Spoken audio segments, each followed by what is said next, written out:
Do you want to speak English better than most native English speakers? I know you do. You're in the right place because in today's video, I'm going to teach you how to speak English better than the majority of native English speakers. Believe it or not, native English speakers make mistakes all the time when speaking their own language. Trust me, I know I'm a native speaker myself. Just because somebody speaks English as a first language doesn't mean they speak English correctly. So over the next few minutes, we're going to look at the most common mistakes native English speakers make when speaking English. By the end of the video, you'll know a few things that most native English speakers don't. Ready? Let's get started. Firstly, let's talk about spelling. There, and there. They sound the same, but they have different meanings. This is a mistake that I see all the time from native English speakers. There with an I indicates possession. For example, that is their house. There with RE indicates location or the existence of something. For example, there is a house, or look over there. There with they apostrophe RE is a contraction of they are. They are happy. They're happy. Most people pronounce these words the same, but they're spelled differently. It's the same with your and your. Your with UR indicates possession. For example, that is your idea. Your with RE is a contraction of you are. You're a nice person. You are a nice person. It's with an apostrophe means it is, and it's with no apostrophe indicates possession. So I'm sure you can see why native speakers often confuse these words. They sound the same, but they're spelled differently. Next up, we have could have, would have, and should have. Native speakers often say coulda, woulda, shoulda, and this is correct. There's nothing wrong with saying could have, or coulda, should have, or shoulda, or woulda, or would have. The problem here is that the VE sounds like the word of. So native speakers often write could of instead of could of with a VE. The only people I've seen who've made this mistake are actually native speakers. Another grammar mistake that native speakers make all the time is saying things like him and I went to the store. This is wrong. We need to say he and I went to the store. He and I are both subjects. So we wouldn't say him and me or him and I went to the store. We'd say he and I went to the store. Now look at this sentence. I couldn't care less. I couldn't care less means I don't care. I couldn't care less. I don't care. But a lot of native speakers erroneously say I could care less, which actually means the opposite if you think about it. So the correct phrase here is I couldn't care less. I couldn't care less. Now let's talk about spelling. I'm going to give you 4 words that are difficult for native speakers and non-native speakers alike to spell. The first one is definitely. Definitely. Definitely. Look very carefully at the spelling, and you can pause the video if you need to. The second one is separate. It's spelled S-E-P-A-R-A-T-E.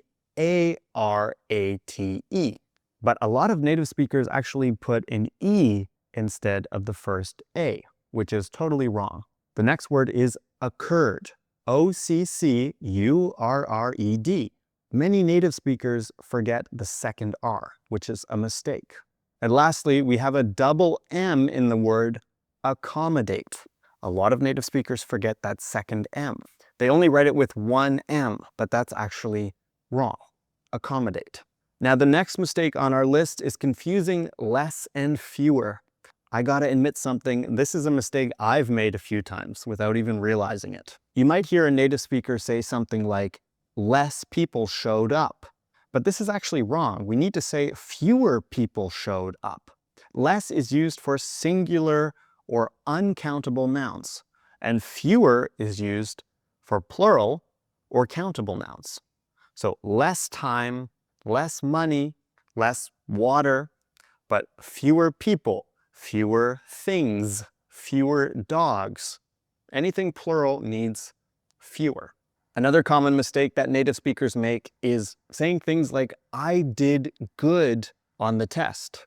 We need to use an adverb. So we'd say, I did well on the test. I did well on the test. Good is normally an adjective, whereas to modify a verb, we need an adverb. And well is normally an adverb.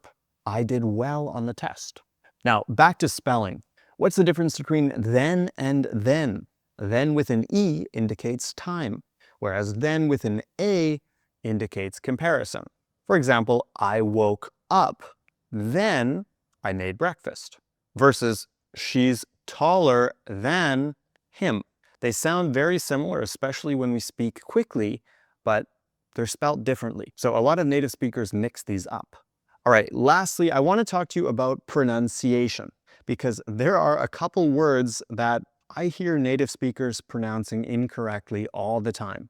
Believe it or not, the first word is pronunciation. You'll hear native speakers say pronunciation, which makes sense because the verb is to pronounce. But as a noun, it's actually pronunciation. If you look very closely, there's no O before the U. So we just say pronunciation, not pronunciation, but pronunciation. And the other word that I hear native speakers get wrong very often is the word espresso. When you wake up in the morning, you might have a shot of espresso. Espresso is spelled with an S, but a lot of native speakers say espresso. For all the Italians watching right now, I think you'll know how wrong that sounds. We need to say espresso, not espresso, but espresso. There we have it. We've come to the end of today's video. We looked at some of the most common English mistakes that even native English speakers make.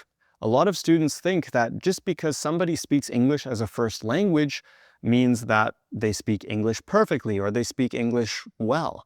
But that's not always the case. Native English speakers don't have some magical superpower just because they're a native speaker. We are prone to making mistakes just like everybody else. If you found this video useful, let me know in the comments if you've made any of these mistakes yourself, or if you've heard a native speaker ever make any of these mistakes.